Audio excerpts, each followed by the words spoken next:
नमस्कार, मैं हूं शम्स तहर खान और आप देख रहे हैं वारदात। शबनम पिछले 13 सालों से जेल में बंद है। इनमें से 12 साल उसने मुरादाबाद की जेल में गुजारे, जबकि पिछले 1 साल से रामपुर की इसी जेल में बंद है। अब इस जेल का दरवाजा खुले और शबनम बाहर निकले तो फिर उसकी आखिरी मंजिल होगी मथुरा की जेल, क्योंकि फांसी मथुरा की जेल में ही होनी है। लेकिन शबनम और फांसी के बीच अभी भी कुछ वक्त लग सकता है।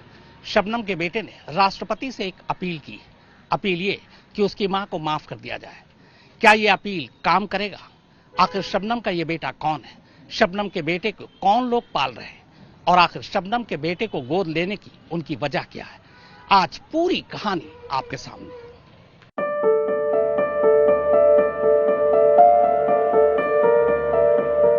पहले मेरे लिए बिट्टू है, बाद में कोई और है।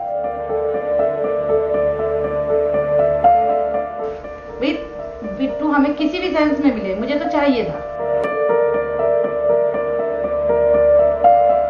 बस एक जुनून था कि हाँ लेना है। कभी ये भी नहीं सोचा कि उसका फ्यूचर में रिजल्ट क्या होगा। भाई एक बच्चा है, मुझे लग रहा है कि उसको गार्जियन की जरूरत है।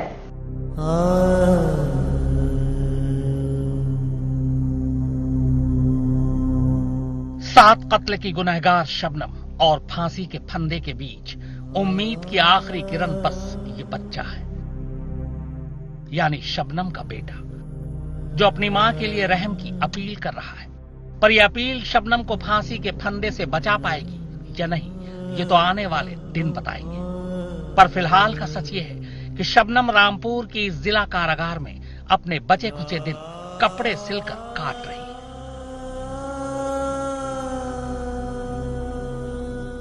रामपुर की इस जिला कारागार में कुल 960 कैदी, इनमें से 47 महिलाएं।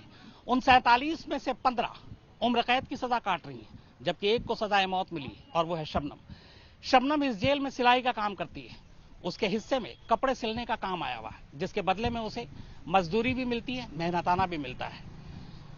अब शबनम इस जेल से तभी बाहर आएगी जब इस जेल से उसे शिफ्ट किया जाएगा। अगर फांसी की तारीख तय होती है, ब्लैक वारंट साइन होता है, तब उसे यहां से निकालकर मथुरा जेल ले जाया जाएगा। जितनी उम्र शबनम के गुनाहों की हुई है, उससे बस 2 महीने छोटी उम्र उसके बेटे बिट्टू की है।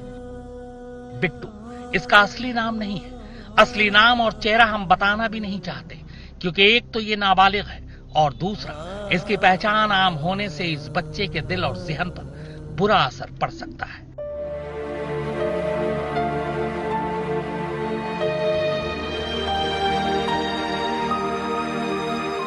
वैसे भी जुर्म शबनम ने किया तो तोहमतों का दाग इस मासूम पर क्यों आए?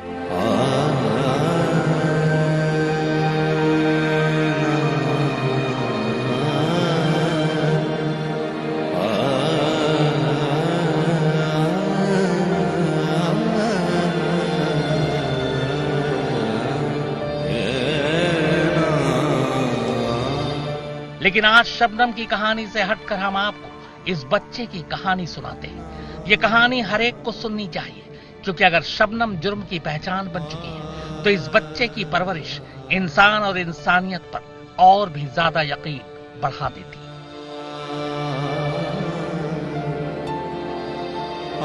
शबनम के बेटे को जब खुद शबनम और शकील के घर वालों ने अपनाने से इनकार कर दिया, अनाथालय के अलावा उसके लिए कोई दूसरी जगह बची नहीं, तब ये 2 लोग फरिश्ता बनकर बिट्टू की जिंदगी में आए।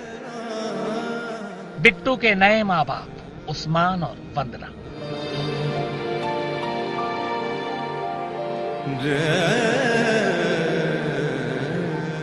दरअसल उस्मान और शबनम अमरोहा के एक ही गांव के थे। दोनों एक ही कॉलेज में पढ़ते थे, एक ही बस में आते जाते थे, दोनों दोस्त थे। मगर शबनम अपने ही घर के 7 लोगों का खून कर जेल गई और जेल में ही उसने बिट्टू को जन्म दिया। इसके बावजूद उस्मान शबनम के बेटे को गोद लेना चाहता था, पर क्यों?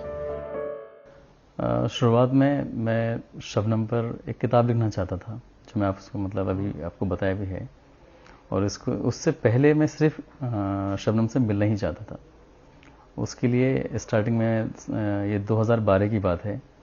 तो एक दिन जैसा भी मैडम ने बताया, ठीक वैसे ही मैं एप्लीकेशन लगाया और पहली बार मुझे सुबह से लेके शाम हो गई थी, मतलब वो 3-4 बज गए थे, लेकिन मुलाकात नहीं हो पाई। मैं अंदर भी चला गया था और मैं उस भीड़ में कम से कम 200-250 से लोग ज़्यादा होंगे और अपने अपने लोगों से मिल रहे थे, तो मैं शबनम को तलाश रहा था उस भीड़ में। और जब चारों तरफ भाग रहा कि शबनम कहाँ है शबनम, तो किसी ने कहा कि अच्छा किससे मिला शबनम से, तो शबनम अपना आप में एक बड़ा ख़तरनाक सा नाम था उन लोगों के लिए। तो वहाँ पे जो आसपास में जेल में लोग, उनकी कपड़े भी कुछ येलो कलर के होते हैं जिनको मतलब उम्र कैद की सज़ा होती है, और पुलिस वाले उन्होंने मुझे घेर लिया और घेरने के बाद उन्होंने मेरी पूरी तलाशी ली और मेरे पर्स वगैरह उन्होंने पूरा मुझे सर्च किया कि मेरे पास कुछ ऐसी चीज़ तो नहीं है जिससे उन्हें शायद लगा होगा कि मैं शबनम को चोट पहुंचाना चाहता हूं। और फिर उन दोनों जो भी डिप्टी जेलर थे उन्होंने मुझे डांट के वहाँ से भगा दिया था कि अब मत आना, और मैंने बताया था कि मैं सिर्फ मिलना ही चाहता हूँ। तो शायद उन दोनों शबनम से कोई मिलता भी नहीं था। तो ऐसे ही जब ये सिलसिला 2-3 बार हुआ, फिर दिमाग में आया कि यार शबनम पे इसकी जो शबनम की असली कहानी है कि कॉलेज में उसका एक अलग रूप था, एक हेल्प वाला नेचर था उसका, मदद करने वाला, और यहाँ एक शबनम इतनी खतरनाक हो गई है कि लोग उसके नाम से भी डरते हैं। जब मैंने पर्ची लगाई थी तो उसने कहा कि अच्छा तुम शबनम से मिला है जिसने 7 मर्डर किए हैं, क्या तुम भी किसी का मर्डर करके आए हो क्या? तो मुझे बहुत बुरा लगा था। तो तभी भी दिमाग में आया कि यार शबनम को बाहर जिस रूप में देखते हैं उसका जो असली रूप है जो मैंने देखा है उसको दुनिया को दिखाना चाहिए। तो मैंने फिर दोबारा से मिलने की कोशिश की, तीसरी बार मिलने की कोशिश की, और 2012 से लेकर 2015 तक मैं लगातार कोशिश करता रहा वगैरह। जितने भी पेपर्स थे उनको देखा कि आखिर ये टीम क्यों आई, क्या बात थी। तो मुझे पहली बार तब पता चला कि इसको एक बच्चा भी है। तो मैंने कहा शायद शबनम किताब के बहाने से ना मिले तो लेकिन बच्चे के बहाने से तो मिल ही सकती है। यहाँ से मेरे दिमाग में आया। तो वो पहले भी तैयार नहीं थी और बच्चे के लिए तो बिल्कुल ही तैयार नहीं। फिर ऐसे धीरे धीरे करके फिर भी मैं मिलता रहा, और जितना वो मना करती रही उतने अंदर से जुनून आता रहा कि हाँ अब तो और करना है और करना है।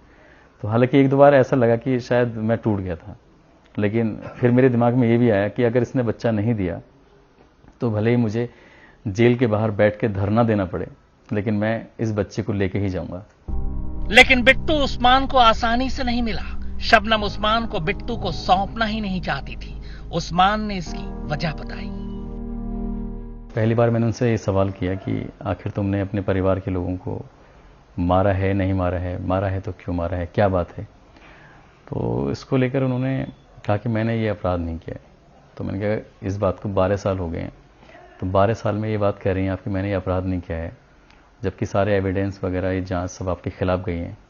निचली अदालत से लेकर सुप्रीम कोर्ट में भी ये कम से कम 3 बार अपील हुई है, राष्ट्रपति के हैं आप, तो फिर तुम्हें एकदम इतने 12 साल बाद कैसे याद आया कि मैंने नहीं किया है, और फिर किस गुनाह की सजा आप काट रही हैं। तो आपने फिर कोशिश क्यों नहीं की, आपने सीबीआई जांच की मांग की बात क्यों नहीं की, आपने कुछ और कोशिश मतलब आपने इस बीच में मुझसे क्यों नहीं कहा एक बार भी। क्योंकि पहली बार जब मैंने शबनम से बहुत मुश्किलों के बाद मुलाकात हुई थी और शबनम से मैंने यही सवाल कर लिया था, तो मुझसे नाराज़ हो गई थी कि मुझे अब किसी भी कीमत पर उस्मान को अपना बच्चा देना ही नहीं है। फिर भी उस्मान हिम्मत नहीं हारा। वो जेल के चक्कर काटता रहा, चाइल्ड वेलफेयर कमेटी यानी CWC के भी पीछे पड़ा रहा। इसी दौरान CWC ने उस्मान को यह कहा कि वो बिट्टू को उसे सौंप नहीं सकते क्योंकि उस्मान कुंवारा है। इतना सुनना था कि उस्मान ने बिट्टू को पाने के लिए अगले 2 घंटे में शादी कर ली। उसके लिए एप्लीकेशन लगाई थी, तो एप्लीकेशन पहली वाली रिजेक्ट कर दी गई थी, और रिजेक्ट इसलिए कर दी गई थी क्योंकि मैं हर बातें उनसे शेयर करता था कि मैं आज वहाँ गया, ऐसे हुआ, मुलाकात नहीं हो पाई। तो वहाँ सुरभि यादव मैडम थी, उन्होंने कहा कि उस्मान आपकी एप्लीकेशन इसलिए रिजेक्ट कर दी है क्योंकि आप शादीशुदा नहीं हैं। तो उसके बाद मेरी जहाँ जहाँ रिश्ते की बात चली थी मैंने वहाँ फ़ोन करके कहा, और एक लड़की टीचर थी, गवर्नमेंट टीचर, तो उन घर वाले भी चाहते थे, उनके घर वाले भी चाहते थे। तो मैंने कहा कि शादी करनी है, तो उसने कहा कि शादी तो पहले मेरी बड़ी बहन की होगी तब, लेकिन मैंने कहा चलो कोई बात नहीं, एक निकाह कर लेते हैं क्योंकि वहाँ कागज़ लगाने हैं, तो तुम बस रेडी हो जाओ। तो उन्होंने कहा कि ऐसे भी क्या जल्दी है निकाह करनी। जिस एटीट्यूड से कहा था बिट्टू के लिए बिल्कुल भी नहीं। तो मैंने कहा फिर बिट्टू के लिए तो मैंने कहा पहले मेरे लिए बिट्टू है, बाद में कोई और है। तो मैंने वहाँ से उसको कैंसिल कर दिया। फिर 1-2 जगह और थी, तो वहाँ भी बात की, तो उन लोगों ने भी मना कर दिया। फिर इस बीच में मैंने इनको फ़ोन करके कहा कि शादी की बात आई है, तो क्या तुम शादी करोगी मुझसे? तो उन्होंने कहा हाँ ठीक है, मैं तैयार हूँ। उसके बाद फिर हम वैसे इन्होंने पूछा नहीं कि हाँ क्यों अभी अचानक? पहले से एक तो जानती थी, क्योंकि हम लोग एक दूसरे से बहुत अच्छे दोस्त भी रहे थे स्टार्टिंग में, और इसी बीच में इनके मन में ज़्यादा प्यार पल रहा था, मेरे में कम था। अगर मेरे मन में ज़्यादा प्यार होता तो मैं शायद शादी की बात औरों से क्यों करता, सीधे इनसे करता जाके। तो जब मैंने इनसे कहा कि मैं शादी करनी है, तो फिर इन्होंने बिना सोचे समझे फैसला लिया कि ठीक है। तब मुझे लगा कि शायद मैं गलत था जो मैं इधर उधर भाग रहा था। और जब आपने कहा कि मैं इस जल्दी में जो शादी कर रहा हूँ इसकी वजह बिट्टू है, तो इनका क्या रिएक्शन था? इन्होंने कुछ भी कोई सवाल नहीं किया, इनको सिर्फ उस्मान चाहिए था, उस्मान को बिट्टू चाहिए था, और फिर ये एक फैमिली तैयार हो गई। उनका तकरीबन शाम के टाइम या दोपहर में मेरे पास फोन आता है कि मुझे एक चीज पूछनी है। मैंने क्या, बोलो। कि ताज नहीं मिल रहे हैं, तो वो कहने की शादी करना जरूरी है, क्या तुम मुझसे शादी करोगी? मैंने एक बार भी ये भी नहीं सोचा कि मैं उनसे कहूँ कि हाँ सोच के बताऊंगी। मैंने कहा ठीक है भाई, बिट्टू हमें किसी भी सेंस में मिले, मुझे तो चाहिए था। शादी के बाद भी राह आसान नहीं थी। शबनम उस्मान को तब भी अपने बिट्टू को सौंपना नहीं चाहती थी। सीडब्ल्यूसी के समझाने पर शबनम तैयार हुई, लेकिन 3 शर्तों के साथ। पहली ये कि बिट्टू को 3 महीने के लिए ही इन दोनों को सौंपा जाएगा। अगर 3 महीने उन्होंने सही परवरिश की तो आगे देखा जाएगा। 3 महीने बाद जब उस्मान और वंदना बिट्टू को लेकर पहली बार शबनम से मिलाने जेल गए, तो शबनम को यकीन ही नहीं हुआ। बिट्टू पहले से ज्यादा अच्छा और स्वस्थ हो चुका था। इसी के बाद शबनम ने अपने बिट्टू को हमेशा के लिए इन दोनों को सौंप दिया, पर 2 शर्तों के साथ। पहली, वो बिट्टू का असली नाम बदल देंगे, और दूसरी, वो कभी उसके गांव लेकर उसे नहीं जाएंगे। शबनम ने जब बिट्टू को उस्मान और उसकी बीवी को सौंपा, तब शबनम की 2 शर्त थी। पहली शर्त ये कि वो उसके बिट्टू का नाम बदल देगी, क्योंकि वो नाम उसे अच्छा नहीं लगता था। और दूसरी शर्त ये थी कि वो दोबारा कभी उसके बेटे को अमरोहा उस गांव में लेकर नहीं जाएगी। इसके अलावा शबनम के बेटे ने भी बाहर आने के बाद उस्मान और अपनी नई मां से 3 शर्तें सामने रखी थी। अब बिट्टू अपने नए माँ बाप के साथ बेहद खुश था।